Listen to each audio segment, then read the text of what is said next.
And good morning to all the participants who have joined us from different regions of Maharashtra, all the law aspirants, legal practitioners who have made their valuable presence here. It's a pleasure to have each one of you with us here today. With this, let's start with a brief introduction about Lawyers Development Forum. So as we commence with today's session, I'd like to take a moment to let everybody know what is LDF. So LDF is a vibrant platform. It is committed to nurturing growth, development, learning, and camaraderie within the legal community. Beyond inspiring interest in the field of law, LDF actively brings together advocates through a blend of academic excellence and recreational spirit. From insightful lecture series to energizing sports events like cricket matches and badminton tournaments, this forum fosters both professional development as well as personal well-being. LDF also hosts conferences featuring esteemed judges and expert speakers, creating opportunities for meaningful guidance and practical learning. And of course, our weekly Sunday Law Bulletin is a signature initiative where specialists and experts from diverse legal domains share their expertise, break down complex topics, and encourage deeper engagement with the law. We express our heartfelt gratitude for this endeavor to Advocate Dr. Rajendra Anbule sir, Founder President LDF, Advocate Vijay Shelar sir, Secretary LDF, Advocate Abhishek Arvind Jagtap sir, President LDF Pune, for their vision and dedication that continues to shape and strengthen this forum. With that, let us now walk through the program schedule. It's a great privilege today to have with us an esteemed member of Pune Bar Association. She is the current Vice President of the Pune Bar Association, and it gives me great privilege and great pleasure to introduce Advocate Preeti Singh Pardeshi, ma'am. Ma'am will be delivering the session on understanding POSH Act in a nutshell. She's a distinguished advocate and a notary practicing at the Pune District and Sessions Court for more than 18 years. She's a mediator appointed by the Bombay High Court, and she's currently serving as the Vice President of Pune Bar Association. Advocate Pardeshi ma'am is deeply involved in legal awareness and social initiatives. She is a POSH and a POXO trainer, a certified marriage counselor, psychological counselor, and student counselor, actively working towards legal literacy and emotional well-being. She's also the president of Parivar NGO, through which she conducts counseling and POXO awareness programs for students across several schools in the PCMC area. In addition to this, she serves as a panel advocate with the District Legal Service Authority, Pune, providing free legal aid, and is associated with multiple institutional and social committees, including POSH internal committees and women's safety initiatives. With her vast and diverse experience in law, mediation, counseling, and community service, ma'am, we are truly honored to have you with us here today. And with this, we hand over the virtual stage. We are all ears, and we would be looking forward to your insightful session. Thank you so much for your valuable time, ma'am. Thank you, ma'am. Interactive बद्दल आपण बोलूयात. Yes, ma'am. Yes. So this is a small new turnaround for today's session, that ma'am would be having an interactive session with all the participants, and therefore I request all the participants to kindly unmute themselves. I'll be turning on the changing the settings accordingly, but please also maintain the decorum so that she can also interact with you effectively. With this, I'll just modify the settings, and ma'am, then you can continue.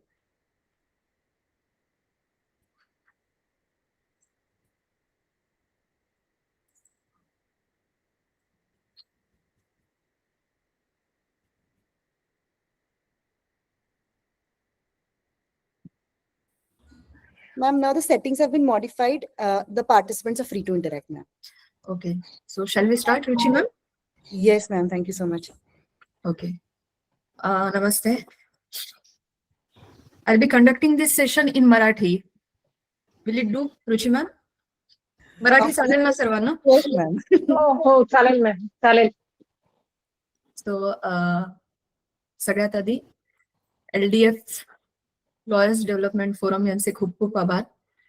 Advocate doctor Rajendra Anbule sir, advocate Abhishek Jagtap sir, advocate Vijay Shelar sir, advocate Kajale Patil sir, advocate Chinkita ma'am, advocate Ruchi ma'am, या सर्वांचा आणि LDF टीमचं खूप खूप धन्यवाद की आपण ही संधी मला दिलीत. Thank you so much. And I would take 2 minutes की before starting my session on POSH, मला हा प्लॅटफॉर्म मिळालेला आहे. तर बऱ्याच जणांना आपल्यापैकी सर्वांना मे बी माहिती असेल की LDF थ्रूच म्हणजे अनबुले सर आणि अभिषेक सरांमुळेच मला हा प्लॅटफॉर्म मिळाला होता आणि मग तिथून माझं अँकरिंग वगैरे मी स्टार्ट केलं होतं. त्यासाठी अजून एकदा खूप खूप धन्यवाद LDF टीमचे आणि सरांचे.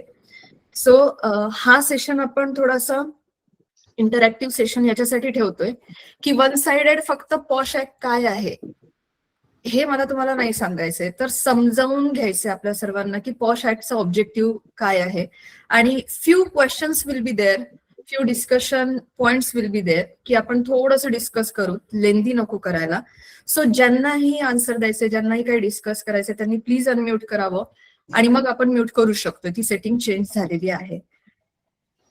We all are learners, students. तर काही चुका माझ्याकडनंही होऊ शकतात. We are not perfect. तर त्यामुळे त्या चुका थोड्याशा समजून घेणं आपल्याकडनं अपेक्षित आहे.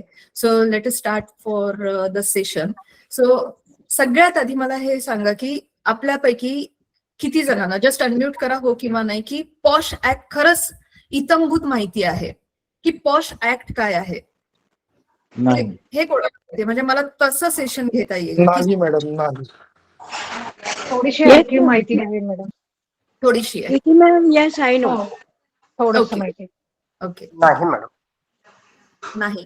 मग आपण असं ग्राह्य धरूत, कारण की हा टॉपिक मला अलॉट करताना अभिषेक सरांचं आणि आमचं LDFचं हे झालं होतं की एक नटशेल, जर तुम्ही टॉपिकचं नाव पाहिलं असेल, पॉश ऍक्ट नटशेल मध्ये मी तुम्हाला सांगू इच्छिते की पॉश ऍक्ट नेमका काय.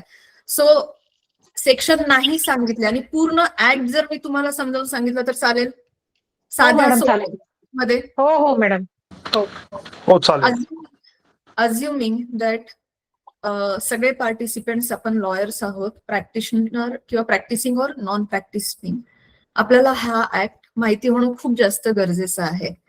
So basically right from the beginning आपण जेव्हाही कोणत्याही कायद्याबद्दल बोलतो तेव्हा आपल्याला त्या कायद्याच्या मागचा ऑब्जेक्ट माहिती असणं खूप महत्वाचं असतं असं मला वाटतं. तर कोणताही कायदा असू दे, आपण PWDB ऍक्ट बघूयात, ज्याला आपण in short domestic violence act म्हणतो. तो ऍक्ट येण्यामागचे ऑब्जेक्ट्स काय आहेत हे जर आपल्याला माहिती पडलं तर आपण बिईंग अन ऍडव्होकेट, मी दोन्ही गोष्टी सांगते की बिईंग अन ऍडव्होकेट आपण केस कोणत्या पद्धतीने रिप्रेझेंट करू शकतोय, आर्ग्युमेंट मध्ये काय करू शकतोय, हे जेव्हा आपल्याला ऑब्जेक्ट माहिती असतं तेव्हा आपण आर्ग्युमेंटचे पॉइंट्स ते घेत असतो. नो डाऊट मी त्या पॉइंटवर येईल की पॉश ऍक्ट जो आहे आणि त्याच्यानुसार जो ट्रायल चालत असतो त्यात ऍडव्होकेट्स आर अलाउड ऑर नॉट, या पॉइंटवर मी येणार आहे. पण ऑब्जेक्टिव्ह तर आपल्याला माहिती असणं मस्ट आहे प्रत्येक ऍक्टचं. सो थोडक्यात थोडीशी हिस्ट्री देते मी सगळ्यांना. पॉश ऍक्टचा लॉंग फॉर्म काय आहे?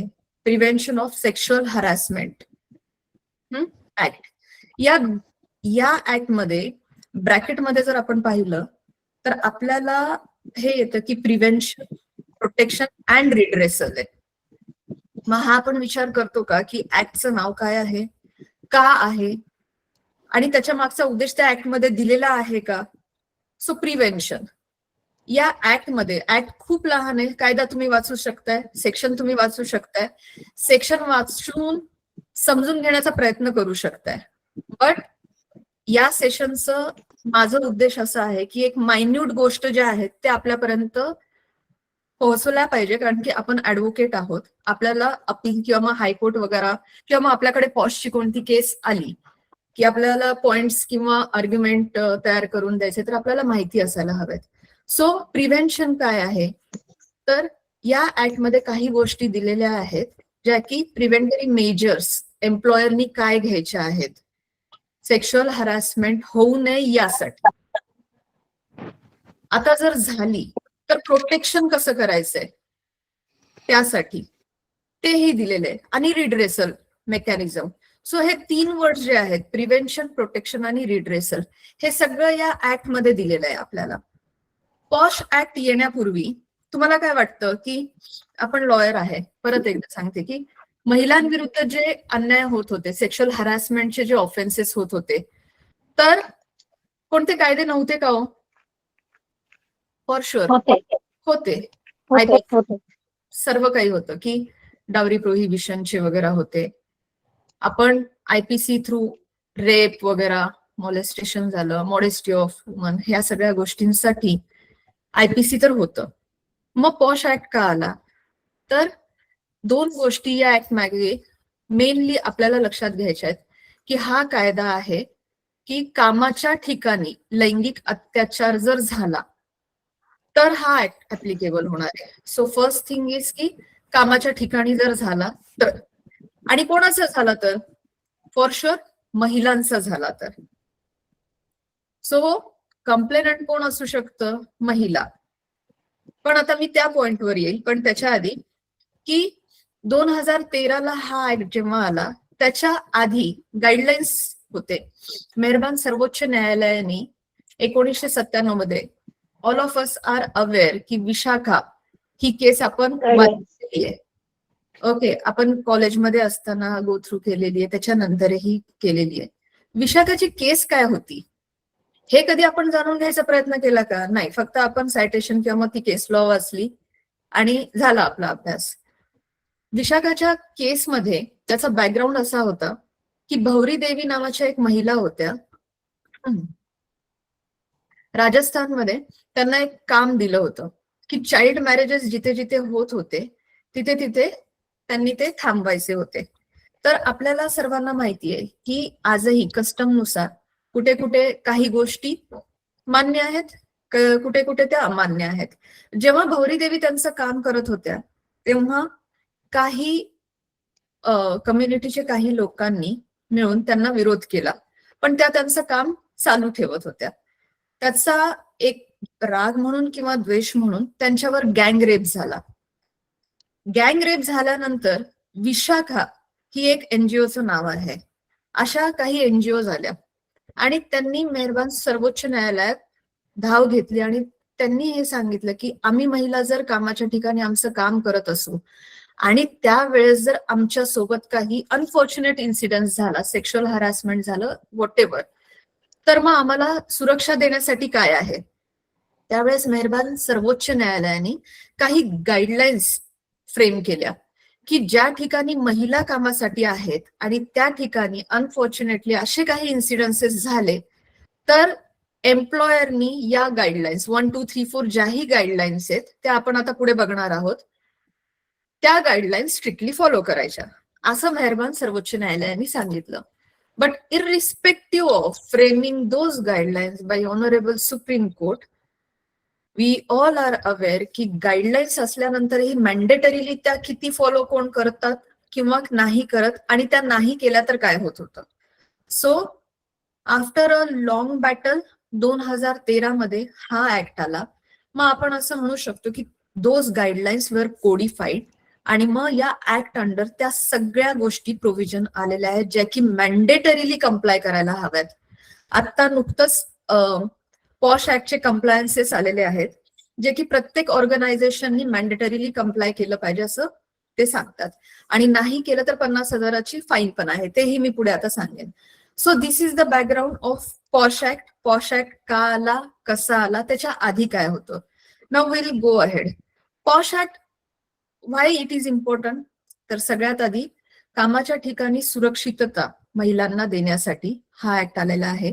त्यानंतर if we go to our constitution of India, right to live, त्याच्यामध्ये डिग्निफाईड लाईफ हे आहे, सुरक्षितता हा देखील आहे कन्सेप्ट. तर त्यासाठी पॉश ऍक्ट आलेला आहे. तर पॉश ऍक्ट आपण जर बघितलं तर यामध्ये काही गोष्टी खूप महत्वाच्या आहेत. मी सगळे सेक्शन्स आपल्याला नाही सांगणार आहेत, पण ज्या गोष्टी महत्वाच्या आहेत त्यापैकी आहे एम्प्लॉयर जाणून घेणं, एम्प्लॉई, वर्कप्लेस म्हणजे काय, त्यानंतर कोर्ट केसेस जसे चालतात तसेच पॉश ऍक्ट मध्ये दिलेला आहे का, टाइमलाईन, डेडलाईन जी आहे, अपील, आणि खूप महत्वाचं की सेक्शुअल हॅरासमेंट म्हणजे काय.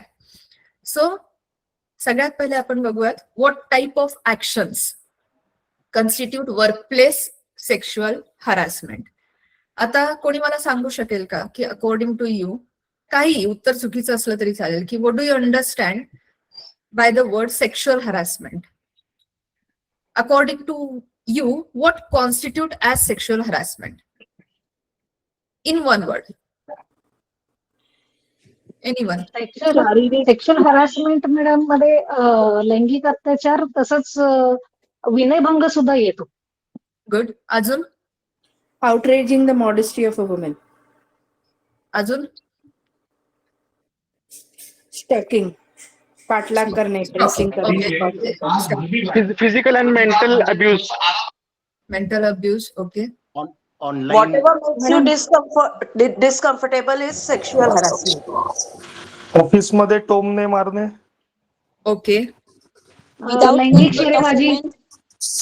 ओके. सो बेसिकली आपल्या सर्वांना काय वाटतंय, सेक्शुअल हॅरासमेंट जे आपण शिकलो, जे आपण वाचलेलं आहे, जे आतापर्यंतच्या आपल्या बुद्धीला पटतं, एखाद्या कॉमन ले मॅनला काय वाटतं की sexual harassment means rape, outraging modesty of woman, काहीतरी झालेलं आहे, विनयभंग झालेला आहे. सो बेसिक कन्सेप्ट काय आहे की फिजिकल झालं तरच सेक्शुअल हॅरासमेंट होतं.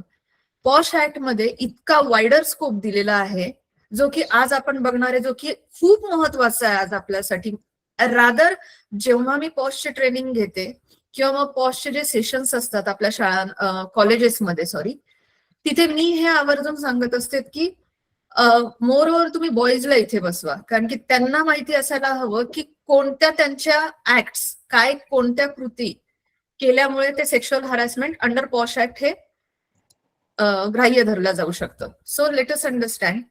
फर्स्ट, सर्वांना माहितीये sexual harassment means physical contact. Universally माहितीये फिजिकल कॉन्टॅक्ट म्हणजे काय, त्याच्यासाठी मला स्पष्टता देण्याची गरज नाहीये.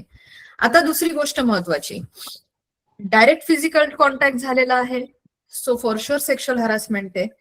But direct physical contact or advancement प्रयत्न जरी झालेला आहे तरीही सेक्शुअल हॅरासमेंट होऊ शकतं.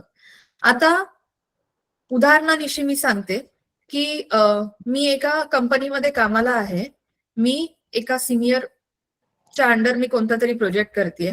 त्या सिनियरनी जर मला सांगितलं, लक्षात घ्या की त्या सिनियरनी जर मला सांगितलं की you just come with me, we will go to any hotel or lodge, आपण जाऊयात आणि ठीक आहे, will spend some quality time वगैरे, which is not acceptable for me. हा, unwelcoming, not a discomfort but unwelcoming for मी.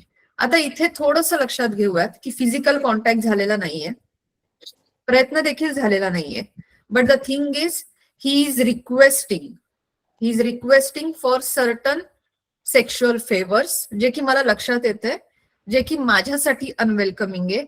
हे posh act under sexual harassment आहे, हे आपल्याला लक्षात यायला पाहिजे.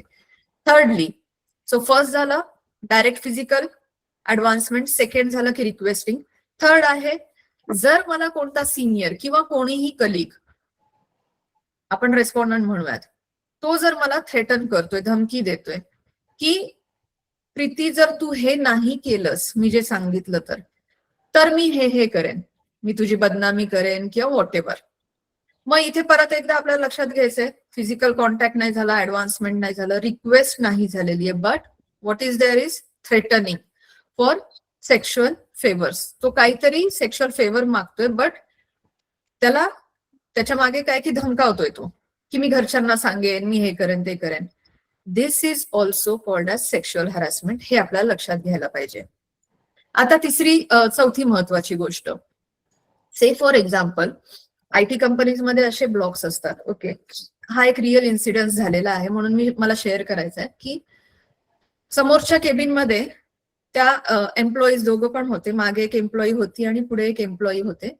त्यांना माहिती होतं की what ever he is watching on a mobile phone ते मागच्या लेडीला दिसतंय. ओके, सो कॉन्स्टंटली जर ते पोर्नोग्राफीचं काही बघतात आहेत, अश्लील काही बघतात आहेत आणि मागच्या लेडीने जर सांगितलेलं आहे की असं काही करू नका, मला थोडंसं अनकम्फर्टेबल होतंय, अनवेलकमिंग आहे माझ्यासाठी, but still he is interested, ते दाखवतात आहेत, जाणून बुजून दाखवतात आहेत. सो आता ते असं नाही म्हणू शकणार आहेत की मी काय फिजिकल कॉन्टॅक्ट केला का, मी काय थ्रेटन केलं का, रिक्वेस्ट केली का, मी माझं बघतोय ना बाबा. तर that is also covered under sexual harassment. त्या स्त्रीला, त्या महिलेला काहीतरी खूप डिस्कम्फर्ट होतोय, अनवेलकमिंग होतंय, शी हॅज आस्क्ड हिम की बाबा नका करू ह्या सगळ्या गोष्टी, त्यामुळे मला लज्जा उत्पन्न होतीये वगैरे वगैरे. हेही सेक्शुअल हॅरासमेंटच्या अंडर आलेलं आहे, हे आपल्याला लक्षात यायला पाहिजे. कारण की मी परत परत सांगेन की एका लेमन मध्ये आणि आपल्यामध्ये काहीतरी फरक आहे. त्यामुळे आपल्याला मायन्युटली प्रत्येक गोष्ट माहिती असणं खूप महत्वाचं आहे. म्हणून मी साध्या सोप्या भाषेमध्ये ह्या सगळ्या गोष्टी तुम्हाला सांगते.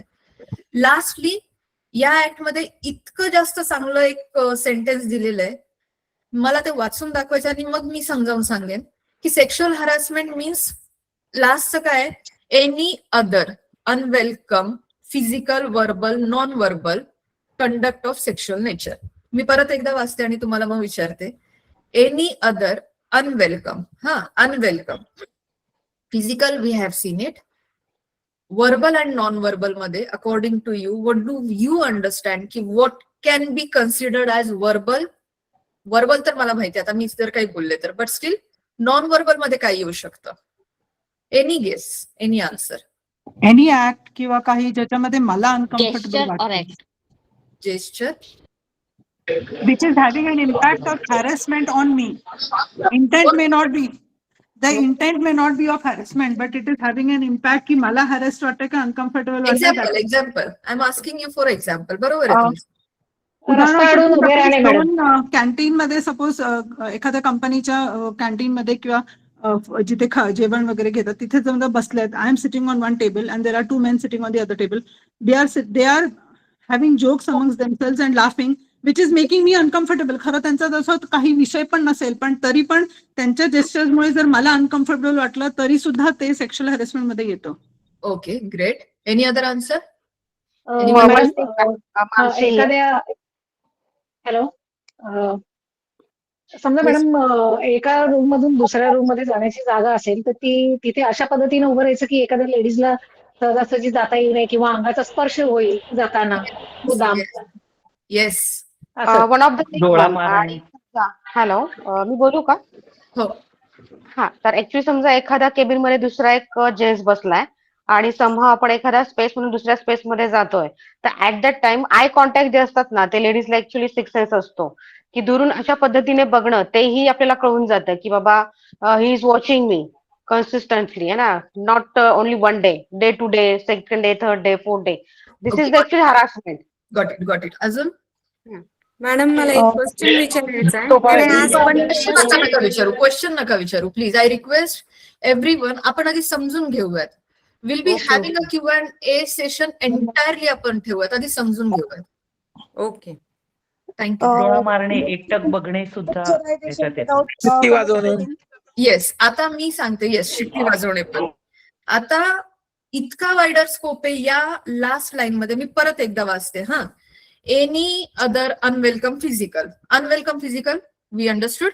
नाव वर्बल, जसं सांगितलं की टॉन्ट मारणं, आपला कामाचं जे प्लेस आहे ते दूषित करणं, आपण मराठीत असं म्हणू शकतो की सगळं काही चांगलं चालू आहे पण एखाद्याला त्रास होईल असं.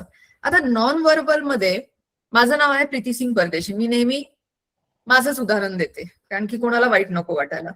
मी कोणत्या तरी कामाच्या ठिकाणी आहे, से फॉर एक्झाम्पल एखादा एम्प्लॉई, एखादा कलिग, कोणीही, चपरासी असेल, हुएवर ही बी, आता मी चालली आहे आणि तो जर गाणं गातोय की परदेसी परदेसी जाना नाही,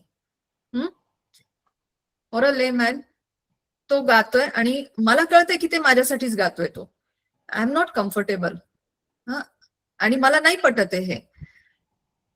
मी सरळ सरळ एम्प्लॉयरला जर म्हटलं की अरे सर हे असं असं तो गातोय and this is nothing but sexual harassment. So employer may say की no ma'am, this is not sexual harassment. त्यांनी तुम्हाला फिजिकली टच केलं, ऍडव्हान्समेंट केली किंवा रिक्वेस्ट केली, थ्रेटन केलं, व्हॉट. सो दुसऱ्या दिवशी मी त्याला सांगितलं की बाबा हे गाणं गात जाऊ नको बाबा तू.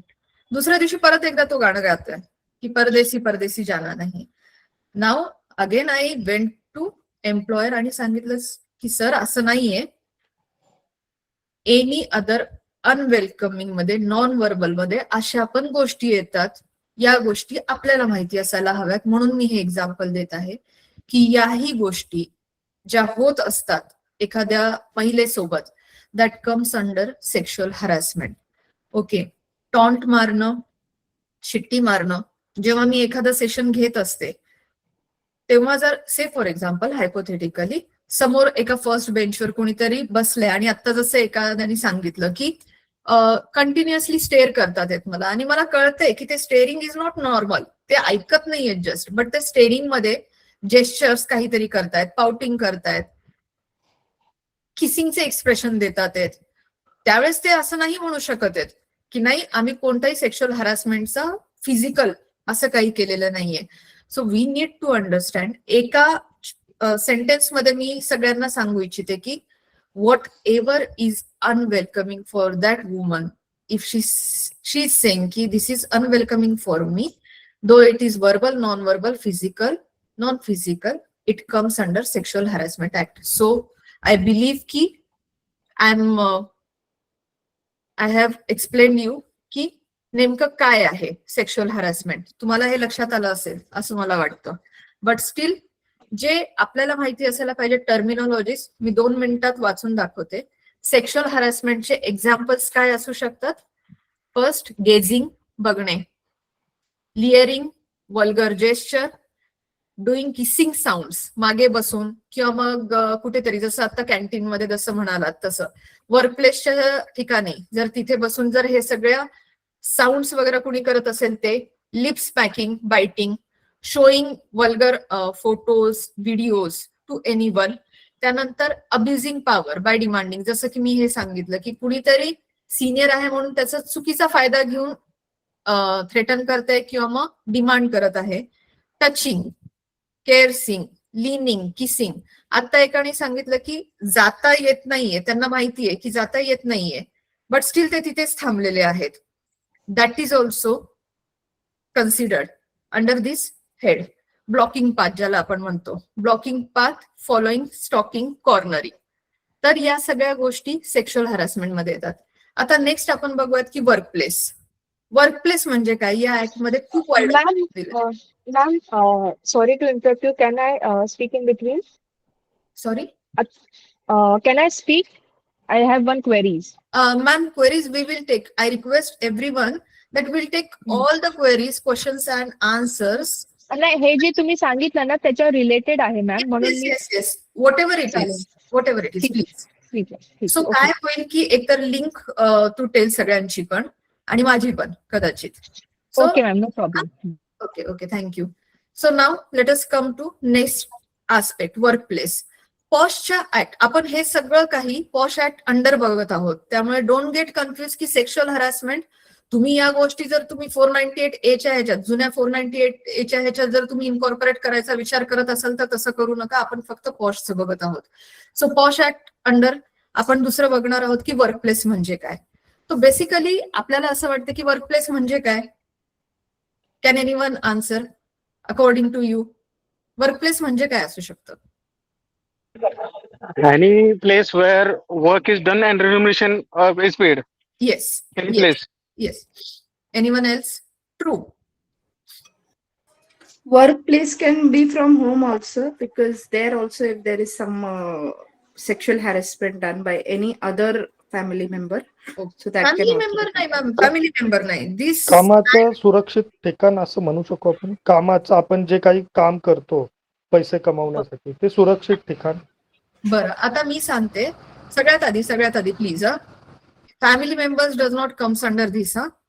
कारण की आपण कामाच्या ठिकाणचं बोलतोय, एम्प्लॉयर एम्प्लॉई, त्या ह्याच्यात आपण येणार आहोत.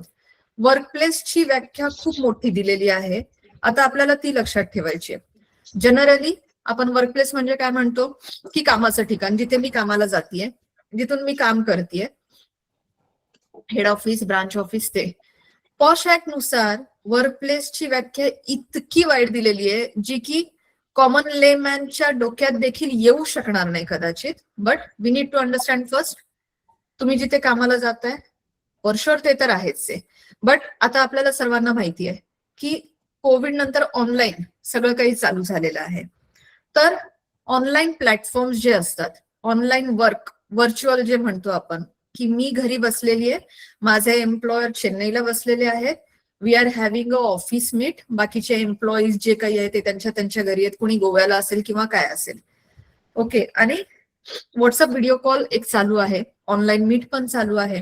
से for example I am getting a WhatsApp chat again which is unwelcoming एखाद्या एम्प्लॉई कडनं, की ऑनलाईन आपली मीट चालू आहे मॅडम आणि तुमचा कोट खूप चांगला आहे, तुम्ही खूप सुंदर दिसत आहात, तुमची टिकली चांगली आहे, व्हॉट एव्हर, काही जेही मला अनवेलकमिंग आहे, तो असं नाही म्हणू शकत की तुम्ही तुमच्या घरी बसलेला आहात रावेतला, तुमचं ते कामाचं ठिकाण नाही आहे. एम्प्लॉयर कॅनॉट से. जिथे जिथे कामाच्या ठिकाणानुसार ऑनलाईन मी आहे, ते आहे, सगळं काही चालू आहे, that is considered as a work place. Understood? पहिली गोष्ट. दुसरी गोष्ट, मी बिईंग अन एम्प्लॉई, मला एम्प्लॉयरनी एक मीटिंग आहे म्हणून म्हटलं की मॅडम तुम्ही अजून एक एक्स एम्प्लॉई सोबत मुंबईला जा, we have arranged a 5-star hotel for you for a official meet. Okay, so मला त्यांनी मुंबईला पाठवलं. We went to Mumbai. एक 5-star हॉटेल मस्त होतं. We had a good official meeting. But काय झालं की त्या ऑफिशियल मीटिंग मध्ये सेक्शुअल हॅरासमेंट झाली माझी. ओके, कोणत्याही प्रकारची झाली असेल, आपण प्रकार बघितलेले आहेत. जेव्हा मी हा रेज केला इश्यू, तेव्हा जर एम्प्लॉयर जर म्हणत असतील नाही नाही मॅडम ते एक ना 5-star hotel, that is not my office or your office, that is a 5-star hotel, that is a private place. So आपल्याला लक्षात घ्यायला पाहिजे की work place means what. Again, जर मी कामाच्या निमित्ताने तिथे गेलेले आहे, त्याने ते बुक केलेलं आहे आणि तिथे अनफॉर्च्युनेटली काही झालेलं आहे, that will be considered as a work place under POSH act. Understood? तिसरी गोष्ट, हेच एक्झाम्पल घेऊयात आपण. मला त्यांनी मुंबईला पाठवलेलं आहे एक्स पर्सन सोबत, 5-star हॉटेल बुक केलेलं आहे, त्याच सोबत मर्सिडीज देखील बुक केलेली आहे कॅब म्हणून. We are going along with that employee आणि मस्त ट्रान्सपोर्टेशन आहे. त्या ट्रान्सपोर्टेशन मध्ये, अंडरस्टँड वन थिंग, त्या ट्रान्सपोर्टेशन मध्ये काही झालेलं आहे. आता लक्षात घ्या विषय की मी मुंबईला पोहोचलेली नाहीये, मी पुण्यातून निघालेली आहे. मीन वाईल कुठेतरी आम्ही मध्येच आहोत, बट कुठे आहोत आम्ही? त्या कॅबमध्ये, मर्सिडीज मध्ये आहोत, त्या कॅबमध्ये, कोणत्याही कारमध्ये आहोत. तर त्या ट्रान्सपोर्टेशनचा जो पण ड्युरेशन आहे, त्या वेळेत जर काही सेक्शुअल हॅरासमेंट झाली, मी कामाच्यासाठी जातीये, that is also considered under this act. Understood?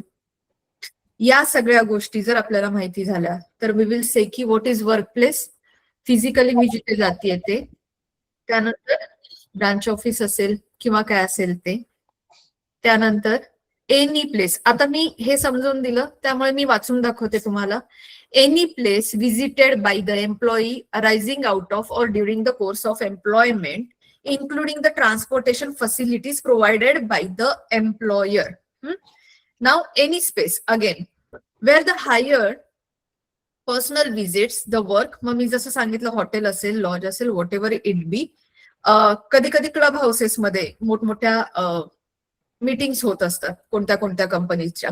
So that is considered as a personal space त्यांच्या पद्धतीने. But personal space of the senior, जर एखाद्या सिनियरनी त्यांच्या ऑफिसमध्ये बोलवलं असेल, that is also considered as a workplace. Companies guest house or hotels. तो आय थिंक की वर्क प्लेस आपल्याला कळालेला आहे. So shall we move ahead? Workplace कळालं असेल तर पुढे आता आपण बघूयात की पॉश ऍक्ट. इथे थोडासा गैरसमज असा होतो की पॉश ऍक्ट कोणासाठी ऍप्लिकेबल आहे किंवा मग कोणत्या ऑर्गनायझेशनसाठी ऍप्लिकेबल आहे. तर जिथे 10 किंवा 10च्या वर एम्प्लॉईज असतील तिथेच हा ऍक्ट ऍप्लिकेबल आहे, असं सर्रास आपण बोलतो किंवा सर्रास लोक म्हणतात, पण तसं नाहीये. पॉश ऍक्ट हा प्रत्येक ऑर्गनायझेशनला, गव्हर्नमेंट असेल, नॉन गव्हर्नमेंट असेल, प्रायव्हेट असेल, सेमी प्रायव्हेट असेल, हॉस्पिटल्स, एज्युकेशन्स असतील, कॉलेजेस अँड व्हॉट नॉट, सगळीकडे पॉश ऍक्ट लागू होतो. आता मी तुम्हाला विचारणार नाही, डायरेक्ट सांगते, टाइम कन्स्ट्रेंट आहे.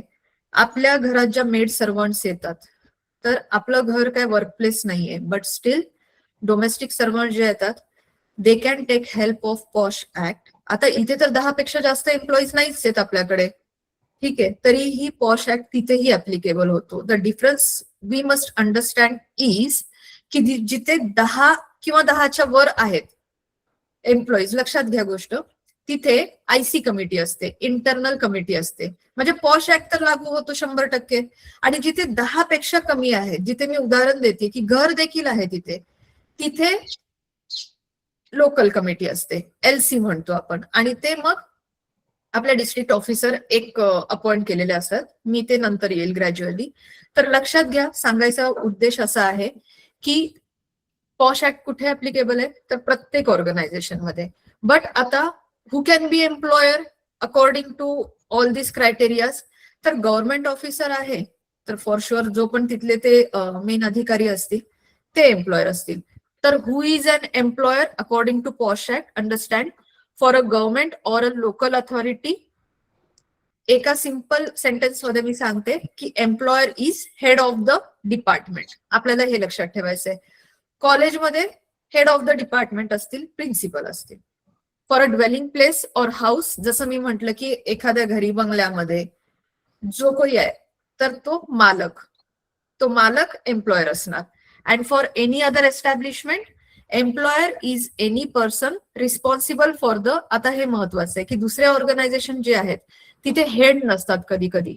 So who can be considered as an employer is any person responsible for the management, supervision and control of the workplace. ज्याच्याकडे सगळ्या या तिन्ही गोष्टी आहेत, he will be considered as a employer. आता सगळ्यात महत्वाची गोष्ट की हु कॅन बी एम्प्लॉय. आपल्यासाठी खूप महत्वाची गोष्ट आहे की मला आता तुम्ही सांगा 2 मिनिटांमध्ये की अकॉर्डिंग टू यू एम्प्लॉय म्हणजे काय असतो. एम्प्लॉय जनरल सेन्स काम करणारा माणूस. बरोबर आहे, अगदी बरोबर आहे. मग तो कसा. सॅलरी घेतो तो. येस. अजून काही व्ह्यूज. मॅम, एम्प्लॉई म्हणजे असे लोक की जे सॅलरी घेऊन काम करतात किंवा एक थर्ड पार्टी म्हणून पण अपॉइंट केलेले आहेत, जे की बरं. पेरोलवर नाहीयेत, एकच पण मिनिट. कॉन्ट्रॅक्ट बेसवर आहेत. बरं, any other views or shall I explain. जे व्हॉलेंटरीली काम करत असतील, ऑनररी वर्क किंवा ओके एखाद्या NGO मध्ये काम करत असतील. ओके कमिटेड असतात मॅडम. ओके, कमिशनवर. So understand. आता who is जसं bound to do work by taking remuneration. Basically we are on the point की जर तुम्ही रेम्युनरेशन घेत आहात तर you are employ, right. As simple as is that according to us. जर एका साध्या सोप्या भाषेमध्ये कोणाला सांगायचे असेल तर ते काय म्हणतात माहिती का, आम्ही तिथे काम करतो, आम्हाला सॅलरी मिळते म्हणून आम्ही एम्प्लॉई आहे. Okay fine, that is a simple definition, नाही म्हणू शकत एक्सप्लेनेशन. आता परत आपण पॉश ऍक्ट अंडर येऊयात. पॉश ऍक्ट मध्ये इतका वायडर स्कोप आहे. परत एकदा सांगते, we must understand who is employee. पहिली गोष्ट लक्षात घ्या, whether that employee is on regular basis, temporary basis, ad hoc basis, he will be considered as an employee of that organization. Contract असेल नसेल. आता आपल्याला माहितीये की मावशी लोक असतात, स्वीपर्स असतात, नॉट नेसेसरी की त्यांचं रेग्युलर कॉन्ट्रॅक्ट झालेलाच आहे किंवा काय, बट स्टील ते एम्प्लॉई आहे तिथे. दुसरी गोष्ट, डेली वेजेसवर जेही असतात they are also employee. Daily वेजेसचे कॉन्ट्रॅक्ट असतात का हो? नसतात. एम्प्लॉयर कॅनॉट से की तुझा माझा कॉन्ट्रॅक्ट नाही झालेला बाबा, you are not employee of my organisation or institution. No, he cannot say that. Again, आता हे सगळे झाले डायरेक्ट एम्प्लॉई. आता इनडायरेक्ट किंवा आपण म्हणूयात की एक्सटेंडेड जी डेफिनिशन आहे ती. आता जर एखादा एजंट थ्रू आलेला असेल किंवा थर्ड पार्टीनी जर पाठवलेला असेल आणि तो तिथे कामाला आहे, सो एम्प्लॉयर कॅनॉट से की माझा आणि तुझा काही पण संबंध नाहीये, so you are not employee of my organisation. Still त्याला थर्ड पार्टीने जरी पाठवलं असेल, जो थर्ड पार्टी एम्प्लॉयशी कनेक्टेड आहे, so that employee, that person can be treated as an employee. आता that means without knowledge of principal employer. तर अजून एक महत्वाची गोष्ट की जर समजा की मी असं म्हणेल की मी तिथे काही 2 ते 3 दिवसांसाठी फक्त सेशन घेण्यासाठी चालली आणि मला त्यांनी अपॉइंट केलेलं आहे, तरीही माझ्यासोबत अजून कुणीतरी असं करत असेल तर तरीही that is considered under this act.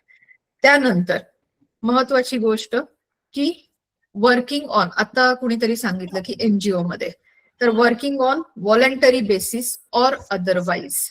तर लक्षात घ्या विषय की एम्प्लॉई किंवा मग रेस्पॉन्डंट कोण असू शकतो. रेस्पॉन्डंट आपल्याला सर्वांना माहिती की ज्याच्या अगेन्स्ट आपण कंप्लेंट रेज करणार आहे ते असतात. रेस्पॉन्डंट जर असं म्हणत असतील की मी तुमच्या इन्स्टिट्यूशनमध्ये फक्त 2च दिवसांसाठी आलो होतो आणि त्या 2 दिवसात जर त्याच्याकडून काही झालं असेल, ते असं नाही म्हणू शकत की I am not an employee of your institution, तर पॉश ऍक्ट ऍप्लिकेबल नाहीये. No, he cannot say this. He can be considered under this act only. So एम्प्लॉईची व्याख्या खूप जास्त मोठी आहे. फक्त तुम्ही कॉन्ट्रॅक्ट आहे, फक्त तुम्ही सॅलरी घेताय म्हणजे एम्प्लॉई आहात का, असं नाहीये. तुम्हाला कोणीतरी थर्ड पर्सन पैसे देतोय, प्रिन्सिपल एम्प्लॉयर नाही, पण तुम्ही त्या कंपनीमध्ये काम करत आहात, तरीही तुम्ही पॉश ऍक्ट चा तुम्ही तिथे जर अनफॉर्च्युनेट इन्सिडेंट झाला तर you can take recourse. Okay, now next. आता खूप इम्पॉर्टंट, इनिशियली मी हे सांगितलं 2 गोष्टी की हा कायदा आहे की कामाच्या ठिकाणीसाठीचा, आणि दुसरा आहे की कोणासाठी, तर महिलांसाठी. Who can take help? महिला. बट आज आपल्याला माहितीये की आजच्या या युगामध्ये फक्त एक पुरुषच महिलेला त्रास देतोय असं होत नाहीये. एक महिला पण दुसऱ्या महिलाला त्रास देते. स्टॉकिंग करणं, त्रास देणं, आणि सेक्शुअल हॅरॅसमेंट जे मी म्हटलं की फिजिकलीच नाहीये, सेक्शुअल हॅरॅसमेंट कोणत्याही प्रकारचा त्रास होऊ शकतो दुसऱ्या महिलेकडनं, हे आपल्याला माहिती आहे. So who can be respondent under this act? We must understand a complainant must be a woman only, but a respondent can be male person or female. तर ही गोष्ट आपल्याला माहिती असायला पाहिजे की एक महिला जर दुसऱ्या महिलेला करत असेल तर कंप्लेनंट जी आहे ती त्या महिलेविरुद्ध पॉश ऍक्टचा लागू करू शकते. आता who can be a complainant मध्ये मी परत जाते की आपण डीबी ऍक्ट वगैरे बघितलेला आहे, तर त्यानुसार देखील आपल्याला माहितीये की डीबी ऍक्ट मध्ये जर एखादी अग्रीव्ड वुमन असते तर त्या स्वतः केस फाईल करू शकतात किंवा त्यांच्या बिहाफ मध्ये प्रोटेक्शन ऑफिसर दाखल करू शकतात, एनजीओ दाखल करू शकतात. तर तसंच रुची मॅम, येस मॅम. आहे आपल्याकडे एक 10 मिनिटं? Yes ma'am, 10 minutes. येस. तर या ऍक्ट नुसार देखील आपल्याला जर एखादी अग्रीव नाही म्हणू शकत, पण एक दुखित महिला आहे, व्यथित आहे, त्यांना जर या ऍक्ट नुसार, कधी कधी असं होतं, आपल्यालाही माहितीये की खरंच काही अनफॉर्च्युनेट इन्सिडेन्सेस झालेले असतात आणि त्या मेंटल कंडिशन मध्ये ते नसतात की मी कंप्लेंट करू शकते. तर who can be a complainant? So that lady, that woman herself, त्या नाही करू शकत तर त्यांच्या बिहाफ मध्ये कोणीही थर्ड पर्सन करू शकतं. बट कोण करू शकतं तर त्यांचे आई वडील, रिलेटिव्ह करू शकतात, किंवा थर्ड पर्सन कोण, ज्यांना की या सगळ्या प्रकाराची माहिती आहे. सब्जेक्ट टू, खूप महत्वाचं आहे की त्यांनी त्या लेडीचा, त्या महिलेची प्रायर कन्सेंट घेणं महत्वाचं आहे की ठीक आहे तुम्ही नाही करू शकत आहे, with your consent we will move an application. So consent is must, हे लक्षात घ्यायला पाहिजे. बऱ्याच जणांना काहीही या लक्षात येत नाहीत गोष्टी, बट थर्ड पर्सन म्हणून आपण दाखल करून टाकतो. ठीक आहे, या गोष्टी आहेत की who can be a complainant. आपण बघितलं हू कॅन बी अ रेस्पॉन्डंट. आता आपण बघूयात की कंप्लेंट कशी असायला पाहिजे. कंप्लेंट या ऍक्ट नुसार मॅन्डेटरीली रिटर्न पाहिजे. कुणीतरी गेले आयसी कमिटीकडे. आयसी कमिटी काय असते हेही मी सांगते, आयसी काय असते हेही मी सांगते, की प्रत्येक ऑर्गनायझेशन मध्ये जसं मी आपल्याला सांगितलं की तिथे इंटरनल कमिटी, आधी इंटरनल कंप्लेंट कमिटी अशी ती टर्मिनॉलॉजी होती, बट अमेंडमेंट नंतर इंटरनल कमिटी असते. प्रत्येक ऑर्गनायझेशन मध्ये ही कमिटी असायलाच हवी आहे मॅन्डेटरीली, जिथे की या सगळ्या केसेस, सेक्शुअल हॅरॅसमेंटच्या पॉश ऍक्ट नुसार ज्याही केसेस असतील, काही कंप्लेंट्स असतील त्या एंटरटेन केल्या जातात. तिथे प्रिसाइडिंग ऑफिसर असतं, चेअरपर्सन ज्याला आपण म्हणतो, आणि बाकीचे मेंबर्स असतात. आपल्याला ही गोष्ट इथे मी इन शॉर्ट सांगते कारण की आपल्याला नटशेल मध्ये मला सांगायचंय की आयसी कमिटीमध्ये कमीत कमी 4 जण तरी असायला हवेत. Okay, including excluding external member, आणि half of the committee must be comprises women. Okay, हे फक्त आपल्या लक्षात घ्यायचंय. सो कंप्लेंट कशी असायला पाहिजे, रिटर्न मध्येच असायला हवी आहे.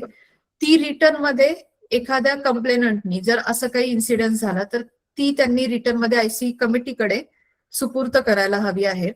आणि हे आपल्याला लक्षात घेणं इतकं महत्वाचं आहे की जेही पॉवर्स मेहरबान दिवाणी न्यायाधीश दिवाणी कोर्टाकडे असतात ते सगळे पॉवर्स आयसी कमिटीला दिलेले आहेत या ऍक्ट नुसार.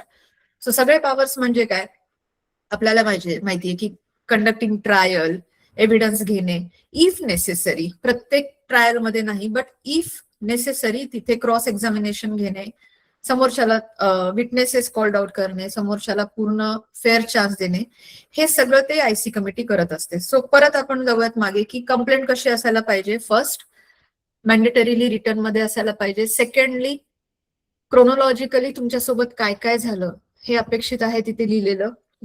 ती जेव्हा इन्सिडन्स झालेला होता तो इन्सिडन्स त्यावेळेस कोणी विटनेसेस होते का, एव्हिडन्सेस काही आहेत का, तुम्ही त्या कंप्लेंटमध्ये लिहिणं अपेक्षित आहे.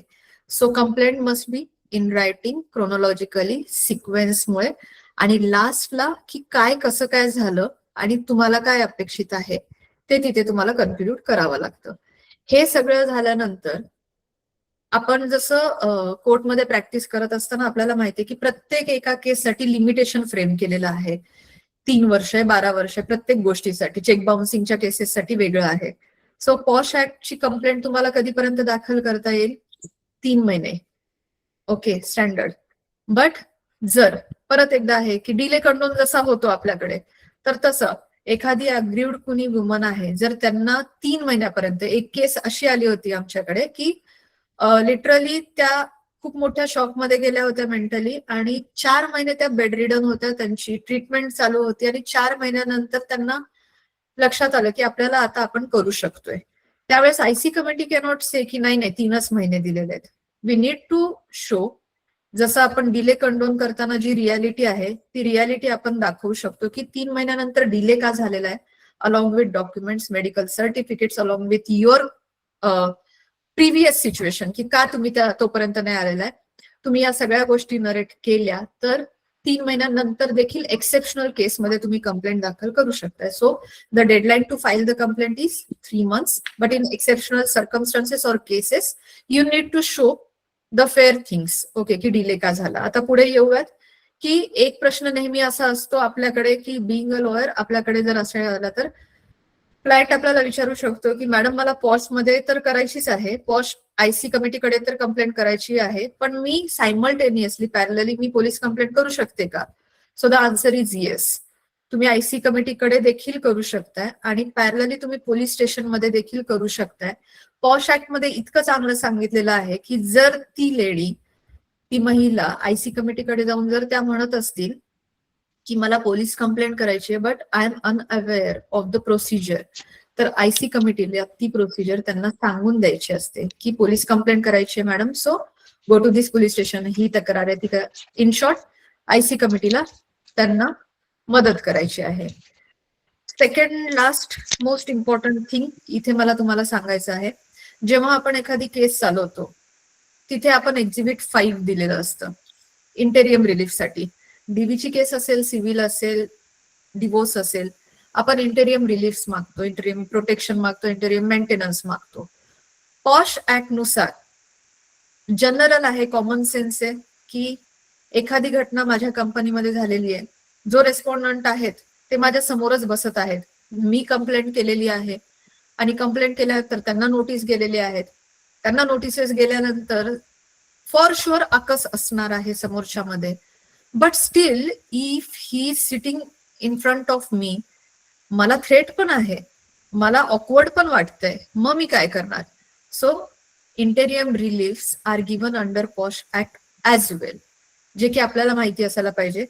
At the time of complaint तुम्ही आयसी कमिटीला सांगू शकताय की till the enquiry ends please मला इंटेरियम रिलीफ्सनी सिक्युअर करा. नाऊ या इंटेरियम रिलीफ्स काय असू शकतात, तर मला जोपर्यंत ट्रायल होत नाही माझं कुठेतरी दुसरीकडे शिफ्टिंग करा किंवा त्यांचं कुठेतरी शिफ्टिंग करा, मला थोडंसं लीव्ह कन्सिडर करा, किंवा मग त्यांना तुम्ही नका येऊ म्हणा, किंवा मला वर्क फ्रॉम होम द्या. तर या सगळ्या इंटेरियम रिलीफ्स देखील पॉश ऍक्ट नुसार आपण मागू शकतो. आता लास्ट वन इज दॅट की जेव्हा आपण डोमेस्टिक व्हायलन्स किंवा कोणत्याही केसेस करतो तेव्हा आपण प्रेयर क्लॉज करत असतो आणि आपण म्हणत असतो की ही पनिशमेंट व्हावी किंवा काय ज्याही गोष्टी आहेत त्या.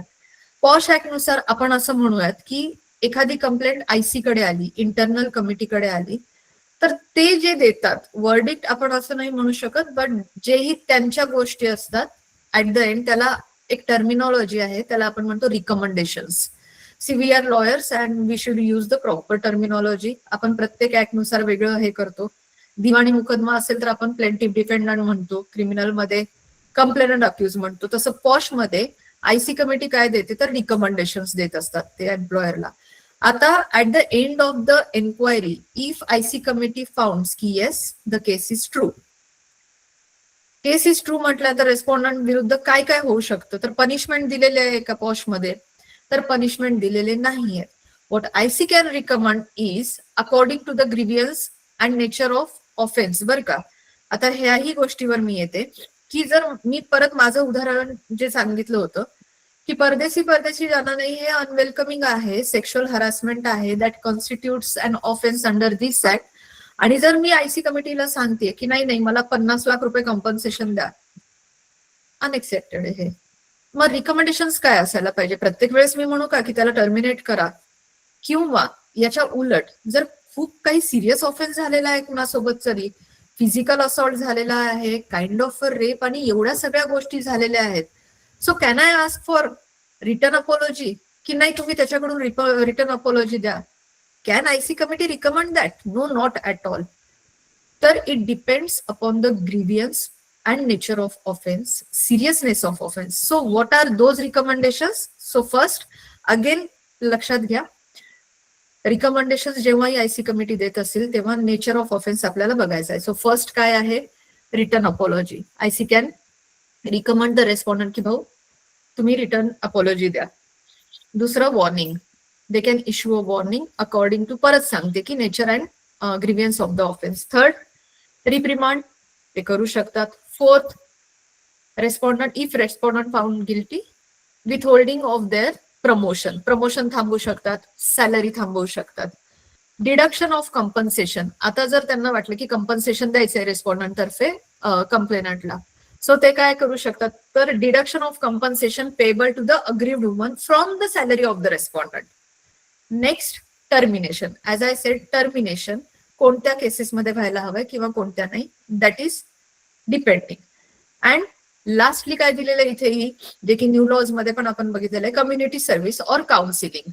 एक थोडक्यात फक्त जाताना एक्झाम्पल आहे, एक केस होती जिथे की आयटी कंपनीमध्ये एक महिला यांनी आयसी कमिटीमध्ये एक कंप्लेंट रेज केली की माझे सिनियर आहेत, त्यांनी सेक्शुअल हॅरास केलेला आहे आणि पॉश ऍक्ट नुसार मी ही कंप्लेंट रेज करते. सो आपल्याला माहिती असतं की मोठमोठ्या आयटी कंपनीज आहेत तिथे कॅरेक्टर व्हेरिफिकेशन होतं, बॅकग्राऊंड व्हेरिफिकेशन होत असतं, काही क्रिमिनल अँटीसिडेंट्स आहेत का, हे सगळं काही होत असतं. ठीक आहे, तर थोडंसं त्या कंप्लेंटला गो थ्रू केल्यानंतर आयसीला वाटलं की, कारण की त्यांच्याकडे ते सगळे पॉवर्स आहेत, सो त्यांना वाटलं की कुठे हे काही चुकतंय का, खोटी कंप्लेंट आहे का. रेस्पॉन्डंटला बोलवलं, रेस्पॉन्डंटनी त्यांची बाजू मांडली. सो त्यांचं व्हेरिफिकेशन केल्यानंतर आयसी कमिटीला हे लक्षात आलं की she is habitual, okay, she is habitual to make false complaints. आणि ते पैशांसाठी नाहीये, ते कुठेतरी मेंटली आहे की नाही मी खूप सुंदर आहे, मला खूप जण त्रास देतात आणि हे ते. सो दॅट टाइम 4 ते 5 जॉब त्यांचे असेच गेले होते याच कारणास्तव. जर समजा तिथे आयसी कमिटीला लक्षात आलं की नाही यांना काउन्सिलिंगची गरज आहे, मी कंप्लेनंटचं बोलतीये, यांना काउन्सिलिंगची गरज आहे. मग आता अशा केसमध्ये आपण रेस्पॉन्डंटचे रिकमेंडेशन बोलतोय, तर रेस्पॉन्डंटला देखील काउन्सिलिंगची कधी गरज असेल तर ते रिकमेंडेशन देऊ शकतात. पण आता I am on a point of complainant की जिथे खोट्या केसेस आढळतात तिथे पॉश ऍक्ट नुसार हेही दिलेलं आहे की if complaint and complainant founts guilty, तर मग काय करणार आयसी कमिटी, तर same recommendations can be given by IC committee against that complainant also, हे लक्षात यायला पाहिजे. आणि तिथे त्यावेळेस त्यांनी काउन्सिलिंगचं रिकमेंडेशन त्या कंप्लेनंटला दिलं होतं. So will come on that point also की if the complainant is found guilty of filing a false complaint, so what.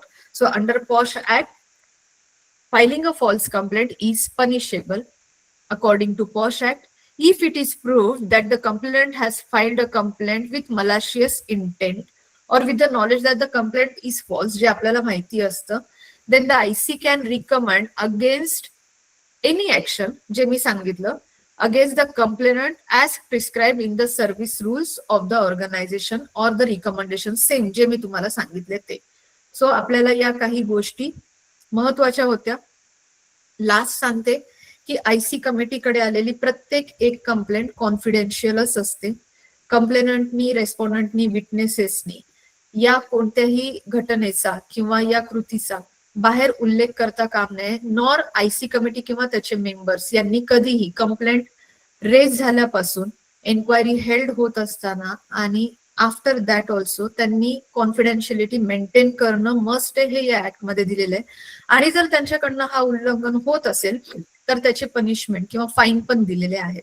So all in all POSH act मी थोडासा वेळ घेतला जास्त, बट पॉश ऍक्ट काय आहे यामध्ये अजून काही खूप महत्वाच्या गोष्टी आहेत. IC committee comprises annual report म्हणजे काय, LC म्हणजे काय, लोकल कमिटी ते कधी असतं, डिस्ट्रिक्ट ऑफिसर कोण आहे, IC कमिटीमध्ये काय काय इन्क्लुझिव्ह असायला पाहिजे, अवेअरनेस सेशन म्हणजे काय हे देखील आपल्याला माहिती नाहीये. की टोटली आपण म्हणतो की अवेअरनेस सेशन घेतलं जातं, बट काय अवेअरनेस सेशन, कोणासाठी काय घ्यायचं आणि कोणासाठी काय घ्यायचं, मिनिंग इज पार्टिसिपेंट्सला काय घ्यायचं असतं, पार्टिसिपेंटसाठी काय घ्यायचं आहे आणि IC कमिटीसाठी सेशन्स कोणते घ्यायचे, हे सगळं त्या ऍक्ट मध्ये दिलेलं आहे. बट आजचा जो टॉपिक होता माझा की सोप्या भाषेमध्ये आपल्याला सर्वांना पॉश ऍक्ट काय आहे हे समजून सांगायचा मी थोडासा प्रयत्न केलेला आहे. अँड आय होप की तुम्हाला थोडंसं लक्षात आलेलं असेल की पॉश ऍक्ट काय आहे ते. So thank you very much.